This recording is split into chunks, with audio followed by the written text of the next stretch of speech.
നമ്മള് ഗുണ്ടകളല്ല, അനാഥരാണ്. എന്തിനാടാ കൊന്നിട്ട്? എന്തെന്നാടാ ചെക്കനെ കളിയാക്കുന്നു? എനിക്ക് തോന്നുന്നില്ല ചക്കൻ വിജയിക്കുന്നു. എടാ കയ്യെത്തൊന്നും വരുന്ന സിനിമയിൽ ഫഹദ് അഭിനയം കണ്ടില്ല. ഇപ്പൊ ഫഹദ് അഭിനയം എവിടെ നിൽക്കുന്നു? അവിടെ ലക്ഷങ്ങളിൽ ഒന്ന് വിജയിച്ചെന്ന് വെച്ചാൽ എല്ലാവരും വിജയിക്കണമെന്നുണ്ടാ.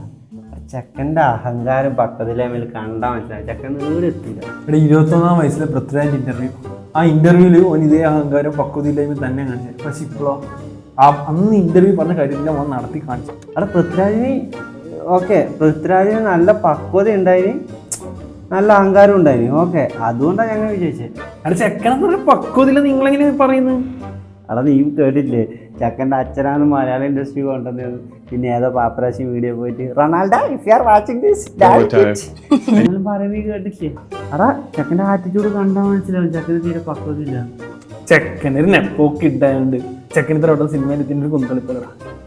അതുകൊണ്ട് തന്നെയാണ് എടാ ചെക്കൻ ഒരു കഴിവില്ലാണ്ട് ഇത്രയും പെട്ടെന്ന് ഇൻഡസ്ട്രിയിൽ എത്തിയോണ്ട് തന്നെയാണ് എല്ലാവരും ചെക്കനെ പിടിച്ച് കളിയാക്കുന്നത്. ചെക്കന് കഴിവില്ലെന്ന് പറയില്ലടാ, ചെക്കന് കഴിവ് ഒരു അവസരം കൊടുക്കടാ.